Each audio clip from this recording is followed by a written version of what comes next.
پیدائش کائنات سے 1000 سال پہلے اللہ تعالیٰ نے سورہ یاسین کی تلاوت فرمائی۔ امتحان دے رہی ہیں ایگزامینیشن ہال میں، آپ کے لیے کوئی ریفریشمنٹ تو نہیں ہوتی، بلکہ آپ کو خود پھڈے میں ڈالا جاتا ہے، اچھی خاصی آسان چیز کو الٹا سیدھا کر کے پیش کر دیا جاتا ہے۔ ہم سب بمین 7 ارب انسانوں کے ہم پیپر دے رہے ہیں، وہ پیپر کیسے حل کرنا ہے یہ علم ہمارے پاس کوئی نہیں ہے۔ سب سے آخر میں اللہ نے جناب رسول اللہ صلی اللہ تعالیٰ علیہ وسلم کو دنیا میں مبعوث فرمایا۔ آخری کتاب، آخری نبی، آخری رسول۔ آئیڈیل ہوم نہ بن سکتا ہے، نہ بنے گا، نہ بنانے والے نے اسے آئیڈیل ہوم بنایا ہے۔ یہ ہم دیوانے ہیں کہ چند سالہ زندگی میں اس کو آئیڈیل ہوم بنانا چاہتے ہیں۔ گزرگاہ ہے، مسافر خانہ ہے، اور اس پر زائد کیا ہے، لِيَبْلُوَكُمْ أَيُّكُمْ أَحْسَنُ عَمَلًا۔ آدم علیہ السلام اور اما حوا کا اللہ نے نکاح فرمایا تو کہا آدم مہر ادا کرو اپنی بیگم۔ میرے نبی نے فرمایا ان لی عند اللہ 10 اسماء، میرے اللہ نے 10 نام رکھے، میں محمد، احمد، ماحی، حاشر، عاقب، فاتح، خاتم، ابو القاسم، طٰہٰ، یاسین۔ کئی دوست آتے ہیں، خواتین بھی آتی ہیں، یہ بڑی پریشانیاں ہیں، بڑی پریشانیاں ہیں، سب کچھ ہے، بڑی پریشانی ہے۔ میں نے کہا بی بی آپ امتحان دے رہی ہیں، ایگزامینیشن ہال میں آپ کے لیے کوئی ریفریشمنٹ تو نہیں ہوتی، بلکہ آپ کو خود پھڈے میں ڈالا جاتا ہے، اچھی خاصی آسان چیز کو الٹا سیدھا کر کے پیش کر دیا جاتا ہے۔ ہم سب بمین 7 ارب انسانوں کے ہم پیپر دے رہے ہیں، ہم امتحان گاہ میں بیٹھے ہیں۔ یہ آئیڈیل ہوم نہ بن سکتا ہے، نہ بنے گا، نہ بنانے والے نے اسے آئیڈیل ہوم بنایا ہے۔ یہ ہم دیوانے ہیں کہ چند سالہ زندگی میں اس کو آئیڈیل ہوم بنانا چاہتے ہیں۔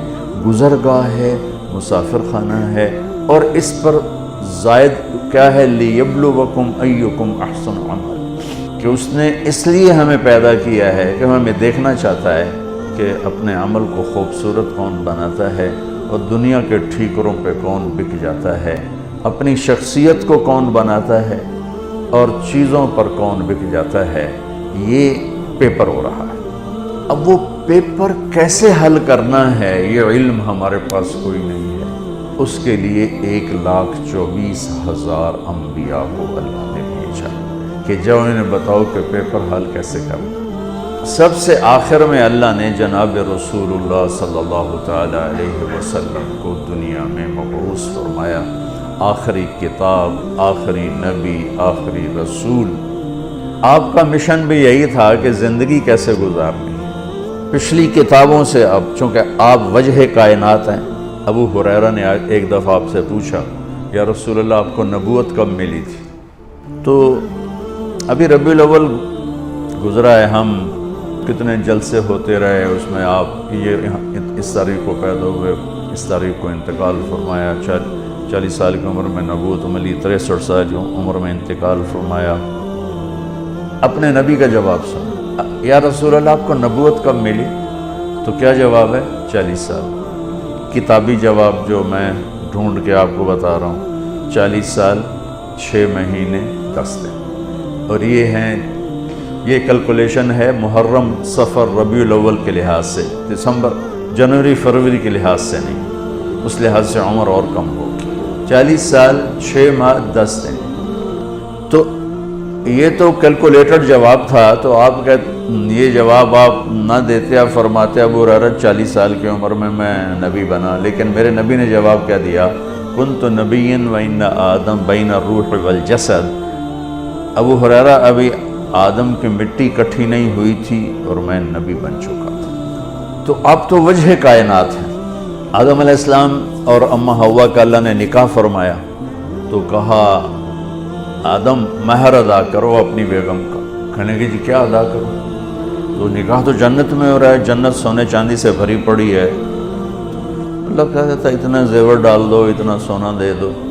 میرے اللہ نے کہا آدم آپ کی نسل میں میرے آخری نبی آئیں گے، ان پہ ایک درود پڑھ دے، بس یہی مہر ہے، یہی مہر ہے۔ تو اس سے اور تھوڑا پیچھے چلے جائیں، میرے نبی نے فرمایا کہ اللہ تعالیٰ نے پیدائش کائنات، پیدائش آدم نہیں، پیدائش آدم تو بہت تھوڑی عمر ہے، پیدائش کائنات کو 25-30 ارب سال ہو چکے ہیں۔ پیدائش کائنات سے 1000 سال پہلے اللہ تعالیٰ نے سورہ یاسین کی تلاوت فرمائی۔ ایک حدیث اور جوڑ دوں ساتھ، میرے نبی نے فرمایا ان لی عند اللہ 10 اسماء، میرے اللہ نے 10 نام رکھے، میں محمد، احمد، ماحی، حاشر، عاقب، فاتح، خاتم، ابو القاسم، طٰہٰ، یاسین۔ یہ آپ نے ایک ہی روایت میں، ایک حدیث میں آپ نے اپنے 10 نام بتائے۔ ویسے تو آپ کے صفات کے ساتھ آپ کے صفاتی نام بھی بے شمار ہیں۔ جب قرآن میں چلے جائیں تو شاہد، مبشر، نذیر، داعی اللہ، سراجا منیرا، مدثر، مزمل، عزیز، رحیم، رؤوف، رحیم، حریص، عزیز، یہ سارے میرے نبی کے خوبصورت نام ہیں جو اللہ نے قرآن میں بھی پیش کیے، حدیث میں بھی ہمیں نظر آتے۔ اس میں ایک نام ہے آخری، یاسین۔ کیا ہے؟ بولیں۔ اب سنیں، میرے نبی نے فرمایا اللہ نے کائنات کو پیدا کرنے سے 1000 سال پہلے سورہ یاسین کی تلاوت فرمائی۔ سورہ یاسین کو قرآن کا دل کہا جاتا ہے، صرف پہلی 3 آیات کی وجہ سے قرآن کا دل ہے، باقی مضامین تو وہی ہیں جو پورے قرآن میں ہیں، لیکن پہلے 2-3 جملے وہ ہیں جو پورے قرآن میں دہرائے نہیں گئے۔ یاسین، اب آپ اپنے نبی کا نام ذہن میں رکھیں، میرا اللہ کہہ رہا ہے یاسین، اور یہ تلاوت ہو رہی ہے پیدائش کائنات سے 1000 سال پہلے۔ ہمارے بھاگ جاگے کہ ہمیں اللہ نے جناب رسول اللہ صلی اللہ علیہ وسلم کی امت میں پیدا فرما دیا، تو اس نے اپنے علم کامل کے ساتھ انبیاء کا سلسلہ جاری فرمایا، صرف اس ایک لِيَبْلُوَكُمْ أَيُّكُمْ أَحْسَنُ عَمَلًا، کہ تم میں اپنے عمل کو خوبصورت کون بناتا ہے اور تم میں کون اپنے عمل کو بدصورت بناتا ہے۔ اس نقطے کا علم انسان کے پاس نہیں ہے، اس نقطے کا علم انسان کے پاس نہیں ہے۔ استعداد موجود ہے، فَأَلْهَمَهَا فُجُورَهَا وَتَقْوَاهَا، تیرے اندر برائی کی پہچان بھی ڈال دی، برائی کا راستہ بھی تیرے اندر ڈال دیا، اور اچھائی کا بھی۔